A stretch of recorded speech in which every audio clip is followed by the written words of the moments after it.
Gordon was resting in a siding. "Hello, fat face," whistled Henry.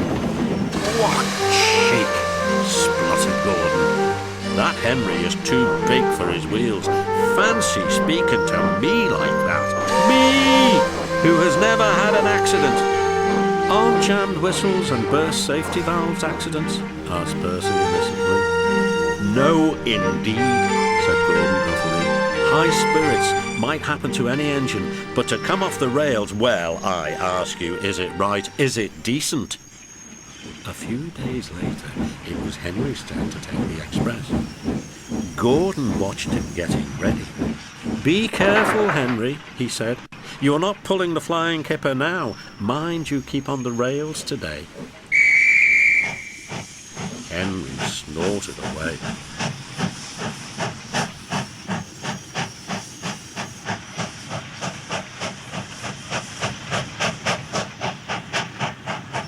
Gordon yawned and went to sleep, but he didn't sleep long. "Wake up, Gordon," said his driver. "A special train's coming and we're to pull it." Gordon opened his eyes. "Is it coaches or trucks?" "Trucks," said his driver. "Trucks," said Gordon crossly. "Pah!" They lit Gordon's fire and oiled him ready for the run. The fire was sulky and wouldn't burn, but they couldn't wait, so Edward pushed him to the turntable to get him facing the right way. "I won't go, I won't go," grumbled Gordon. Don't be silly, puffed Edward.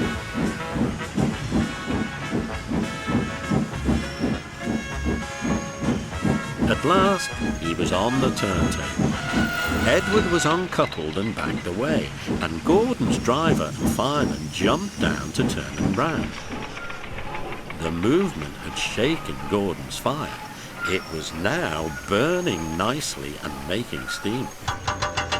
Gordon was cross and didn't care what he did.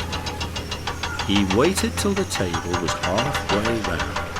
I'll show them, he hissed, and moved slowly forward.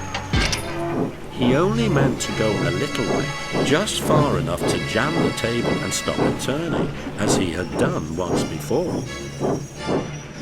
But he couldn't stop himself, and slithering down the embankment, he settled in a ditch. "Oosh!" he hissed, as his wheels churned the mud. "Get me out! Get me out!" "Not a hope," said his driver and fireman. "You're stuck, you silly great engine. Don't you understand that?" They telephoned the Fat Controller. "So, Gordon didn't want to take the special and ran into a ditch," he answered from his office. "What's that you say? The special's waiting. Tell Edward to take it, please. And Gordon? Oh, leave him where he is. We haven't time to bother with him now."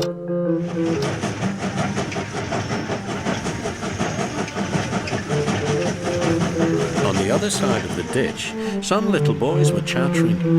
"Coo, doesn't he look silly? They'll never get him out." They began to sing. "Silly old Gordon fell in a ditch, fell in a ditch, fell in a ditch. Silly old Gordon fell in a ditch, all on a Monday morning." Gordon lay in the ditch all day. "Oh dear," he thought, "I shall never get out." But that evening they brought floodlights. Then with powerful jacks they lifted Gordon and made a road of sleepers under his wheels to keep him from the mud. Strong wire ropes were fastened to his back end, and James and Henry, pulling hard, at last managed to bring him to the rails.